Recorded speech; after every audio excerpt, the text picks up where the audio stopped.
Olá, criançada! Então vamos para a atividade do nosso livro Ápice de Língua Portuguesa. Hoje vamos falar de parágrafo e pontuação. Então, fica ligadinho aí. Pegue aí seu livro Ápice de Língua Portuguesa. Abra nas páginas 78, tá? Vamos estudar hoje 78, 79, 80 e um pouquinho da 81, né? Que completa a atividade da página 80. Página 78, a gente vai dar início ao assunto de hoje. Língua, usos e reflexão. Parágrafo e pontuação. Releiam a fábula O Corvo e a Raposa e um trecho da Lenga-Lenga, A Casa do Seu Damião. Prestem atenção em como esses textos estão organizados. Texto 1. Fábula. O Corvo e a Raposa. Um corvo roubou um pedaço de queijo e foi para o alto de uma árvore. Uma raposa logo quis se apossar do queijo. Chegou perto e começou a elogiar o corvo, dizendo que ele tinha uma bela voz. Ouvindo os elogios, o corvo quis mostrar sua bela voz, abriu o bico para cantar e o queijo caiu. A raposa apanhou e foi embora rindo. Quem escreveu essa fábula foi o Esopo, né? Agora nós temos aqui o texto 2, a Lenga-Lenga. O primeiro que nós lemos foi fábula e agora temos aqui o texto 2, Lenga-Lenga. A casa do seu Damião. Aqui está a vaca, que pisou no cão, que mordeu o gato, que pegou o rato, que furou o saco de grão de feijão, que estava na casa do seu Damião. Esse texto faz parte do domínio público. Então, gente, o que a gente pode perceber de diferente entre esses dois textos? As fábulas, elas são escritas em prosa, né? Que é esse formato aqui, que contém parágrafos, ó. Cada parágrafo, o primeiro parágrafo tem 3 linhas, o segundo 2, o terceiro 3, ó. Observe. Esse espacinho aqui é chamado de parágrafo, certo? O texto 2, que é uma lenga-lenga, ele está escrito em verso. E um texto escrito em verso, geralmente, ele contém rimas, né? A gente pode ver que aqui tem várias rimas, ó.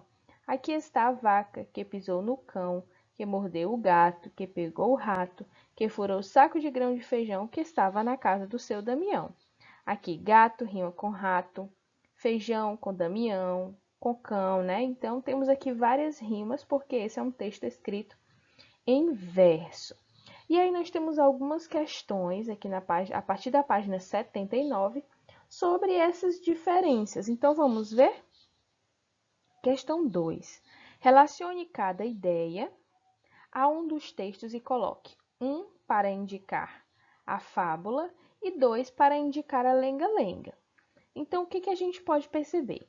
Texto escrito em versos, que foi que eu acabei de explicar. Qual é o texto escrito em versos? Então, ó, texto 2, né? Você vai colocar aqui 2, que é um texto escrito em versos. Texto com parágrafos é a fábula, né? Então, ó, texto 1, aqui você vai colocar 1. Texto sem rimas. Aqui na fábula tem rimas? Não, né? A história em si não está com o intuito de rimar, e sim de contar a fábula. Então, ela não tem rimas. Se não tem rimas, é o texto 1, a fábula. E o texto com rimas, texto 2, a casa do seu Damião. Você vai colocar aqui 2. Acompanhem a leitura do primeiro parágrafo da fábula, feita pela professora. Então, acompanha direitinho aí minha leitura. Um corvo roubou um pedaço de queijo e foi para o alto de uma árvore. Uma raposa logo quis se apossar do queijo.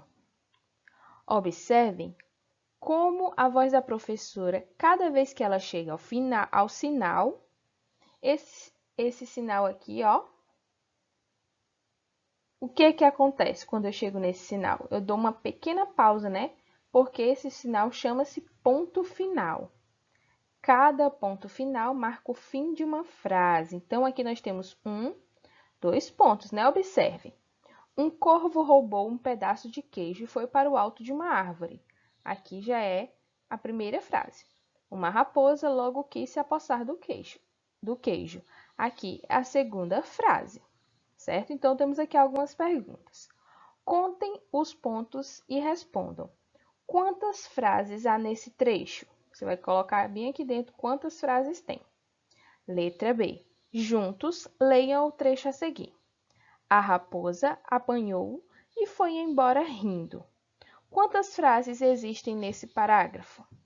Aqui, quantas frases existem? Nós estamos visualizando apenas uma, então você vai colocar aqui 1. Questão 4. O ponto final pode indicar que alguém fez uma declaração, afirmando alguma coisa. Mas há um ponto que pode indicar quando ficamos admirados. Observe. Leia a frase bem sério. O queijo caiu. Agora que nós vamos ler a frase muito admirado ou espantado. O queijo caiu. Então, aqui nós já temos um sinal diferente, né? Esse sinal aqui chama-se ponto de exclamação. E ele pode indicar espanto, admiração, medo ou surpresa. Então, temos aqui, ó, o ponto de exclamação, que é este pontinho aqui, ó. Ponto de exclamação, certo? Esse pontinho aqui é o ponto de exclamação, que indica a admiração ou surpresa, tá? Admiração, medo ou surpresa. Página 80. Aqui na página 80, vamos organizar o que estudamos. Leiam com a professora o esquema e vejam os sinais de pontuação que já estudamos. Estudamos, então, ponto final e o ponto de exclamação. Ponto final é usado para indicar o final de uma frase. O ponto de exclamação, indicado para... a gente usa ele quando expressa medo, admiração ou espanto, né? Agora você. Questão 1. Leia a fábula a seguir. O cachorro e o pedaço de carne. Um cão atravessava um riacho com um pedaço de carne na boca. Quando viu seu reflexo na água, pensou que fosse um outro cão carregando um pedaço de carne, ainda maior. Saltou então o pedaço que carregava e se jogou na água para pegar o outro. Não ficou nem com um nem com o outro, pois o primeiro foi levado pela correnteza e o segundo não existia. Moral: não se deve deixar o certo pelo duvidoso. Quem escreveu essa fábula foi o Esopo, né? O que você vai fazer aqui na questão 1? Copie a moral da fábula, depois converse com seus colegas sobre o que essa moral pretende ensinar. Questão 2. Pinte no texto os espaços que marcam o início de cada parágrafo. Depois complete. Esse texto tem quantos parágrafos? Você vai contar aqui os espacinhos, ó, no início, que são os parágrafos. Questão 3. Agora é a sua vez de ler trechos da fábula. Quando for chamado, leia em voz alta, seguindo a indicação de como ler. Depois coloque o ponto adequado no final de cada frase. Então, como nós estamos na escola, você vai ler aí em voz alta as frases de acordo aqui, ó, com as indicações. Muito sério, com muito entusiasmo, muito bravo ou indignado. E aí, você vai colocar a pontuação adequada aqui dentro dos parênteses. Nós temos aqui, ó, muito sério. Não ficou nem com um, nem com outro, pois o primeiro foi levado pela correnteza e o segundo não existia. Então, você vai descobrir que ponto você vai colocar aqui quando está sério, né? Quando a fala é séria. Com muito entusiasmo. Não ficou nem com um, nem com outro, pois o primeiro foi levado pela correnteza e o segundo não existia. Muito bravo e indignado. Não ficou nem com um, nem com outro, pois o primeiro foi levado pela correnteza e o segundo não existia. Então, você vai colocar aqui a pontuação, se é ponto final ou ponto de exclamação. E essa parte aqui nós vamos trabalhar apenas amanhã, na sexta-feira. Então, ficamos por aqui. Um grande abraço. Responda sua atividade corretamente.